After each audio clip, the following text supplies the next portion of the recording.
الحمدللہ رب العالمین والصلاة والسلام علی رسول محمد وعلی آلہ وصحبہ اجمعین اما بعد اعوذ باللہ السمیع العلیم من الشیطان الرجیم بسم اللہ الرحمن الرحیم کتاب انزلناہ الیک مبارک لیتدبروا آیاتہ ولیتذکر اولو الالباب۔ میرے بھائیو اور دوستو، آج کے مختصر سے وقت میں جس تعلق سے آپ کے سامنے باتیں عرض کرنی ہے وہ ہے کہ قرآن نازل کیوں ہوا، قرآن کے نازل کرنے کا مقصد کیا ہے، کیا مقصد تھا، کیوں قرآن کیوں کر کے نازل کیا گیا۔ تو قرآن کا مقصد نزول یہ تھا، قرآن کو اتارنے کا مین وجہ یہ تھی کہ تاکہ لوگ جو راہ راست سے بھٹک گئے ہیں، صراط مستقیم سے ہٹ کر کے وہ گمراہی کے راستے پر چل پڑے ہیں، شیطان کے پیروکار ہو گئے ہیں، شیطان کی ماننے والے ہو گئے ہیں، شیطان کے وہ جھروکوں میں آ کر کے، ان کے جھانسے میں آ کر کے وہ رب کو بھلا دیے ہیں، ایک اللہ کی وحدانیت کو ماننے سے انکار کر دیے ہیں، شیطان کے مان کر کے وہ جہنم کے وادی میں جانے والے ہیں، جنت سے وہ لوگ محروم ہونے والے ہیں جو متقیوں کے لیے تیار کی گئی ہے، اور جہنم جو کافروں کے لیے، سرکشوں کے لیے، ظالموں کے لیے تیار کی گئی ہے، جو ان کی سرکشی، ظلم و جور، جو طغیانی وہ کرتے ہیں، زیادتی کرتے ہیں، جو رب کے ساتھ نافرمانی کرتے ہیں، رب کا انکار کرتے ہیں، رب کی دی ہوئی نعمتوں کو تو ٹھوستے ہیں، اس کو کھاتے ہیں، لیکن اس کے وجود کا انکار کر دیتے ہیں، اس کے نعمتوں کے احسان فراموشی کرتے ہیں۔ تو ایسے لوگوں کے لیے جہنم، دہکتی ہوئی جہنم تیار ہے، جو ان کے بکھیڑے ادھیڑ دے گی، جو ان کی دھجیاں بکھیر دے گی، جو ان کی جو عقل ہے اس کو توڑ کر کے بٹھا دے گی۔ میرے بھائیو اور دوستو،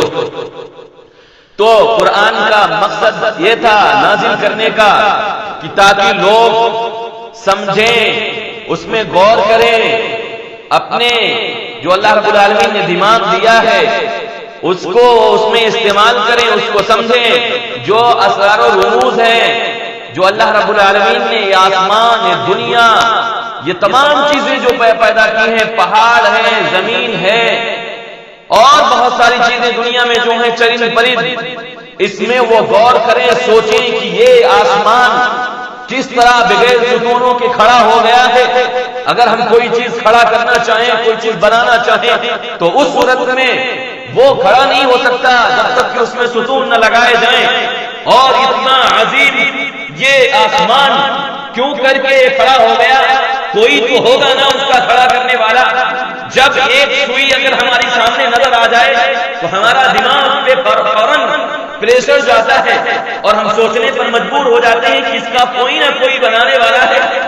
اور اتنے بڑے احمق ہو جائیں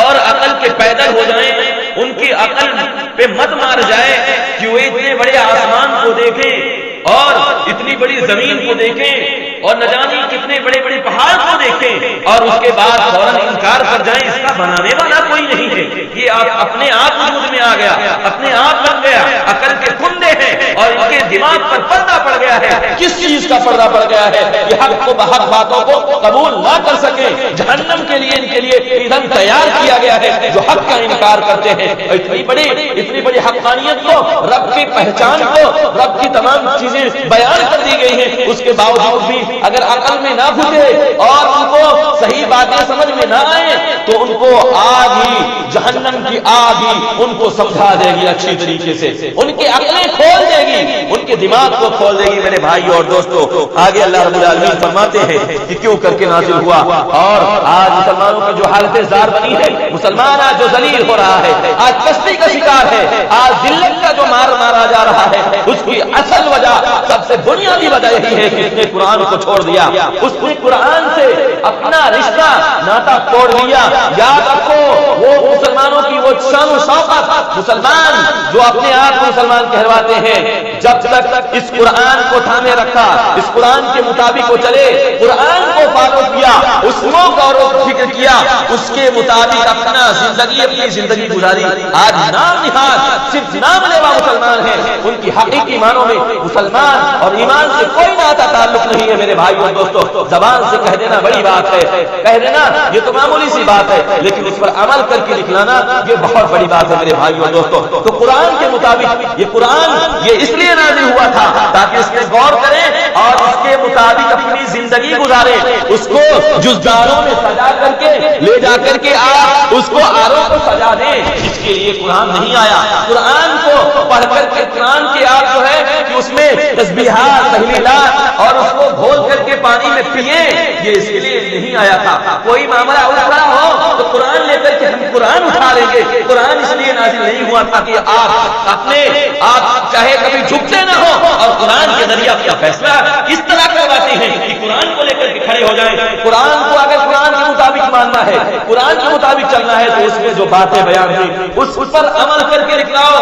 قرآن اٹھانے سے آپ مسلمان نہیں ہو سکتے ہیں میرے بھائیو دوستو۔ قرآن اٹھانے کے لیے نہیں آیا ہے، قرآن قسمیں کھانے کے لیے نہیں آیا ہے، قرآن اس لیے نہیں آیا ہے کہ آپ اس کو اچھے سے جزدان میں سجا کر کے لے جا کر کے تاپوں پہ سجا دیں، یہ اس لیے قرآن نہیں آیا ہے۔ قرآن کے نازل کرنے کا مقصد اللہ رب العالمین نے بتا دیا کہ اس میں غور کرو، اس میں سوچو، تفکر کرو کہ دیگر قومیں کیسے برباد ہو گئی، پہلے کی قومیں کیسے برباد کر دی گئی، اور کس طرح سے اللہ رب العالمین نے تمام چیزوں کی وضاحت فرما دی ہے کہ حق کی راہ کیا ہے، باطل کی راہ کیا ہے، شیطان کی راہ کیا ہے، شیطان کے پیروکار کیا ہیں، ان کا انجام کار کیا ہونا ہے، تمام چیزوں کی وضاحت کر دی ہے۔ جو بھلے لوگ ہوں گے، جو رب کو ماننے والے ہوں گے، ان کے لیے کیا انتظام کیا گیا ہے، ان کے لیے کس طرح کی جنتیں تیار کی گئی ہیں، اور جو شرکس ہیں، جو ظالم ہیں، رب کا انکار کرنے والے ہیں، نبی کو نہیں ماننے والے ہیں، اس کے لیے کس طرح کا انجام کار تیار کیا گیا ہے۔ جب آپ قرآن پڑھیں گے تو تمام تر آپ کے واقعات آپ کے سامنے آئیں گے، آپ کے دل ٹھہر جائیں گے، آپ کو سمجھ میں آ جائے گا کہ اللہ رب العالمین نے کیوں کر قرآن نازل کیا۔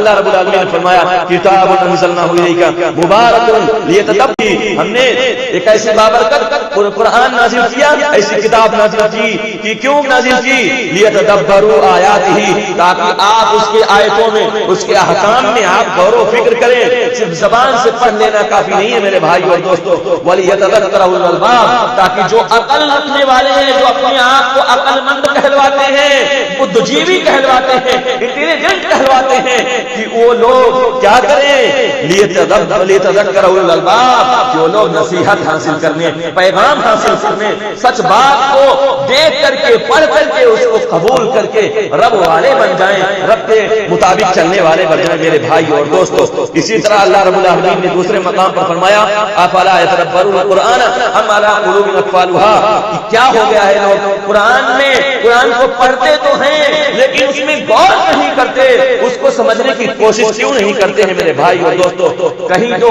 ان کے دلوں پر تالے تو نہیں پڑ گئے ہیں، کہیں ان کے دل بند تو نہیں ہو گئے ہیں، کہیں ان کے دل گناہوں سے سیاہ تو نہیں ہو گئے ہیں، کلا بل علی قلوب ما کانوا یکسبون، کہیں ان کے گناہوں کے کرنے کی وجہ سے، ان کے غلط کاریوں کے کرنے کی وجہ سے ان کے دلوں پر گناہوں کے پردے تو نہیں چڑھ گئے ہیں، زنگ آلود تو نہیں ہو گئے ہیں میرے بھائی اور دوستو۔ تو آپ کو ایک آیت بتلاؤں جو کتنا لوگوں کو جھنجھوڑ کر کے رکھ دیتی ہے۔ اللہ رب العالمین نے اس مقصد نزول میں یہ بھی بتلا دیا ہے۔ اللہ رب العالمین فرماتے ہیں کہ